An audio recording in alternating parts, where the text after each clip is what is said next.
Hello, I am Naima and this is our second progress video for our OAK project. To start off with, we have a unit class, which is an abstract class.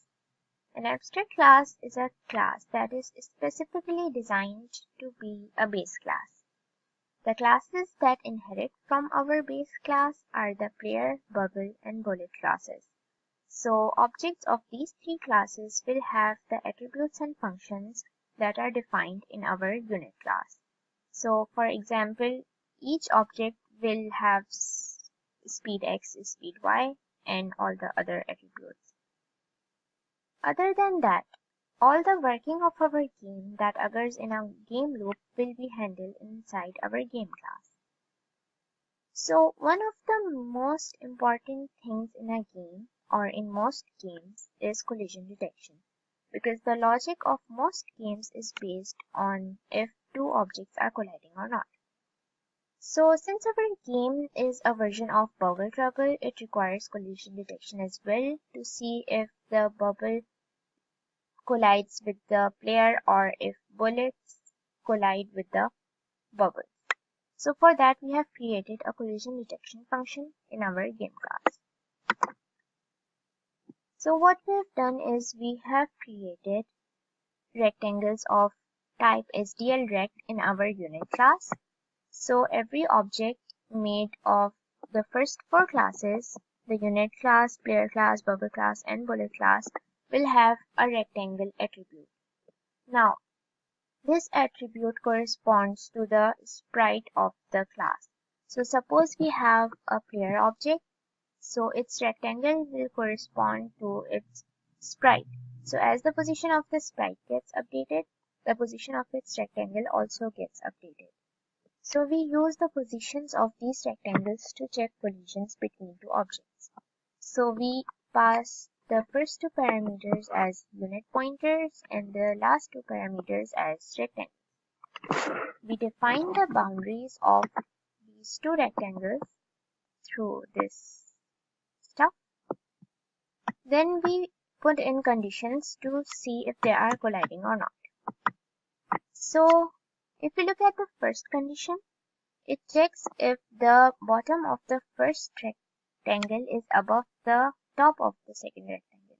So in this case, the first rectangle is above the second rectangle, and we see that in this case no collision occurs.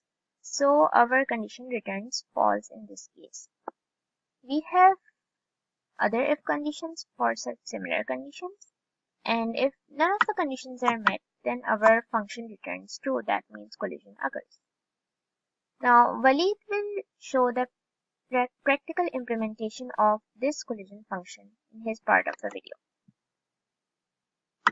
For my part of the video, I've used this spreadsheet to render the player and the bubbles on the screen. Currently, the game looks like this. I've managed the trajectory of this ball, the ability of the player to shoot at the right position, and the collision between the player and the bubble.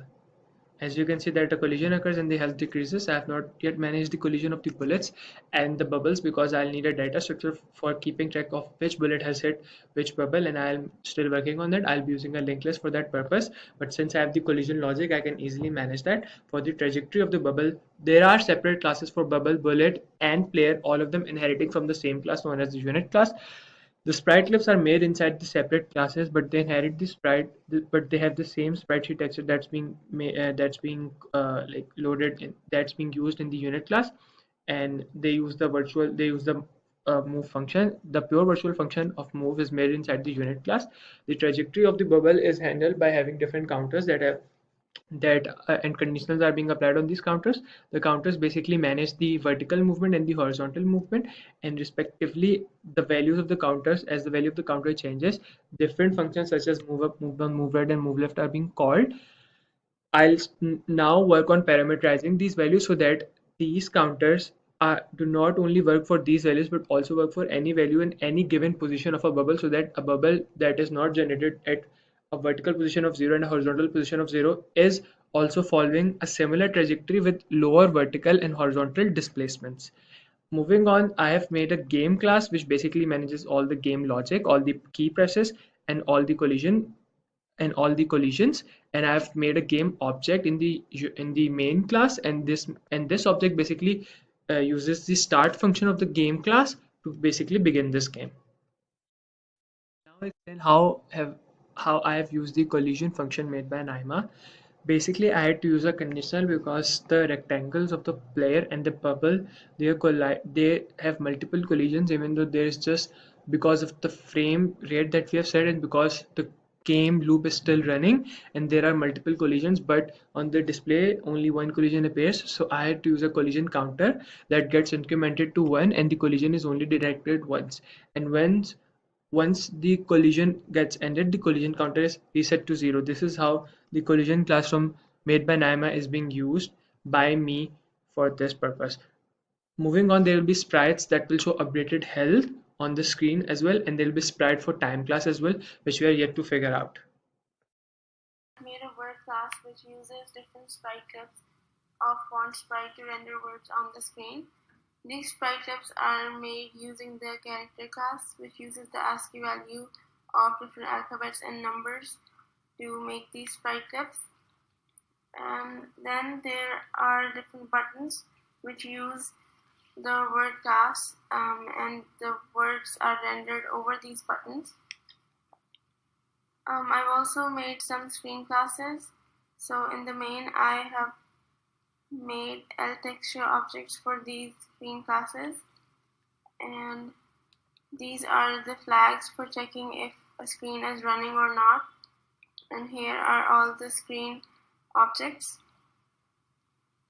I've also used a loop to check, to go over all the buttons and check if a screen is running or pressing that button or not. So if I run this code, this is the splash screen and this is the main menu screen. Right now we don't have the game screen, so if I do new game, it will just go to the pause screen. So I can